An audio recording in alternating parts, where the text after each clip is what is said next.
नमस्कार, आपका स्वागत है। आप देख रहे हैं लाइव मीडिया न्यूज। अभी आप देख सकते हैं हमें नौबतपुर के टंगरेला में, और यहीं पर होली के दिन बड़ी घटना को अंजाम दिया गया था। 3 लोगों की गोली लगी थी, जिसमें एक की डेथ हो गई है और 2 का हॉस्पिटल में इलाज चल रहा था। हमारे साथ अभी देखिए, नौबतपुर के छोटकी टंगरेला गांव है और इस गांव में 13 तारीख को अगीजा के दिन यहाँ के सामंती ताकतों ने एक यादव जाति के परिवार हैं, ललन यादव थे, उनके 2 भतीजा प्रेम और प्रेमजीत, इनके ऊपर जानलेवा हमला किया, एकदम घर के बाहर और सुनियोजित तरीके से हमला किया गया। जो लोग हमलावर थे वो सब लोग गांव के हैं, चिन्हित किए गए लोग हैं, कोई नकाब ढक करके लोग आए नहीं थे, और केवल इस बात के लिए कि आपका परिवार आगे कैसे बढ़ रहा है, कैसे बाल बच्चों को पढ़ा रहे हैं, कैसे नया घर बना रहे हैं, तो इसके चलते केवल और अपना एक सामंती दबदबा बनाए रखने के लिए इस पूरे इलाके में एक दहशत का माहौल बन जाए, गरीबों के बीच में, दलित पिछड़ों के बीच में, इस मानसिकता से ये हमला किया गया है। और ये साफ साफ दिख रहा है कि पिछले दिनों बिहार के अंदर जो मौजूदा सरकार है, उनके संरक्षण में सामंती ताकतों का जो हौसला है वो बढ़ गया है, क्योंकि घटनाएं लगातार हो रही है और कार्रवाई ठोस नहीं हो रही है। तो इसलिए इस तरह की घटनाओं को बढ़ावा मिलता है। हम लोग कल विधानसभा में हम लोगों ने उठाया था इस मुद्दे को, भाकपा माले की तरफ से चिन्हित करके, नामजद करके हम लोगों ने जहाँ जहाँ पे घटना, जिस तरह की घटना हुई है, उसको हम लोगों ने सरकार के सामने उठाया है। और कल हम लोग प्रेस कॉन्फ्रेंस भी पटना में करने जा रहे हैं। ये जो अपराध इतनी ज़्यादा बढ़ गई है, सामंती हमले बढ़ गए हैं, उसके खिलाफ लड़ाई लड़ी जाएगी। और हम लोग सरकार से मांग करेंगे कि ललन यादव जो ऑटो चालक थे, जिनकी हत्या हो गई, और जिनका बच्चा जो था वो पिछले साल बोर्ड के इम्तिहान में जो टॉपर था, यहीं पे सारे मीडिया के लोगों ने उस बच्चे का इंटरव्यू भी लिया था। अब आज उनकी हत्या हो गई, परिवार में कोई कमाने वाला व्यक्ति नहीं है, तो उनका परिवार कैसे चलेगा, इसकी भी चिंता सरकार करे। तो हम लोग मांग करेंगे कि ललन जी के परिवार को 10 लाख रुपए का मुआवजा, और साथ ही साथ जो अपराधी हैं उनको तत्काल सरकार गिरफ्तार करे। अगर वो फरार चल रहे हैं तो कुर्की जब्ती का कार्रवाई सरकार करे। नीतीश कुमार कहते हैं कि सुशासन की सरकार है। अब तो नीतीश कुमार भी ये बात नहीं कहते हैं, अब तो एक के बात कहते हैं कि 2005 से पहले कुछ था जी, सब हम ही न किए हैं। इसके अलावा कोई बात वो नहीं कर रहा है। अब देखिए, विधानसभा में जब हम लोगों ने ये मुद्दा उठाया, सामने नीतीश कुमार जी बैठे हुए थे, उनको जवाब देना चाहिए था कि भाई इतना क्राइम क्यों बढ़ रहा है, सामंती हमले इतना कैसे बढ़ते जा रहे हैं बिहार के अंदर। हर इलाके से, हर जिले से आपको लगातार खबरें मिल रही है कि वहाँ पे दबंग जातियों ने उसको मार दिया। कभी कभी दबंग जातियाँ जो होती है वो पुलिस के रूप में जाकर के मुसहरी के अंदर तोड़-फोड़ करना, महिलाओं को पीटना, उनके घर के से सामान उठा के लेके चला जाना, ये सब लगातार घटनाएं हो रही है। लेकिन नीतीश कुमार जी इस पर कुछ बात कहने के लिए तैयार नहीं है।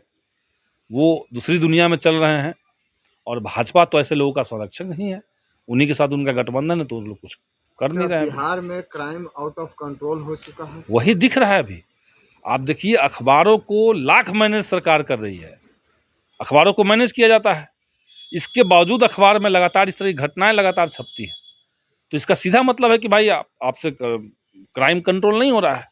आपका पूरा फोकस जो है, इस समय में चुनाव का समय है, सरकार का फोकस केवल उगाही में लगा हुआ है।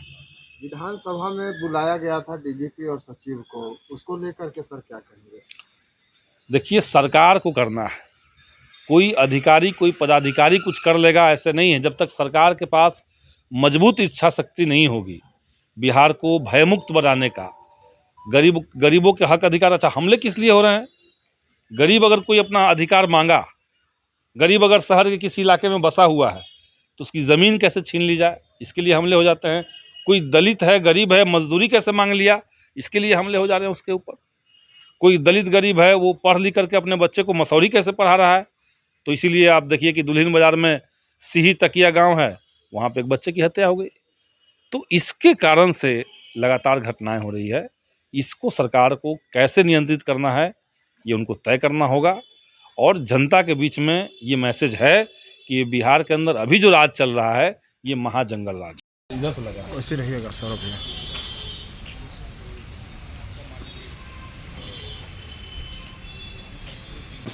क्या पूरी घटना हुई थी भैया?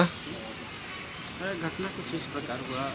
चाचा जी बाजार गए हुए थे, बिट्टू नाम का लड़का जो है उनसे ज़बरदस्ती झड़प किया, मारपीट किया, गाली गलौज किया और फिर किसी तरह वहाँ से जान बचा करके यहाँ पे टेम्पू लेकर पहुँच गए हमारे दरवाजे पे।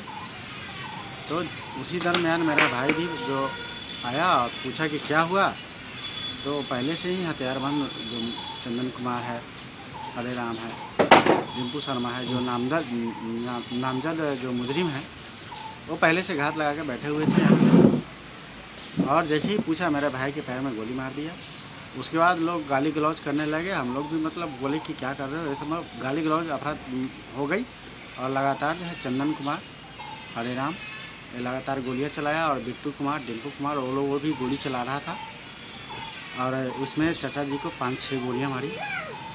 जब हमने बोला तो फायरिंग करते हुए पीछे से फिर घूमा और सामने से फिर मेरे को भी गोली मार दी और ये मारते हुए वो लोग फरार हो गए। पुलिस गिरफ्तार की है किसी को? एक को गिरफ्तार की, एक सरेंडर किया, बाकी 2 मुजरिम फरार हैं।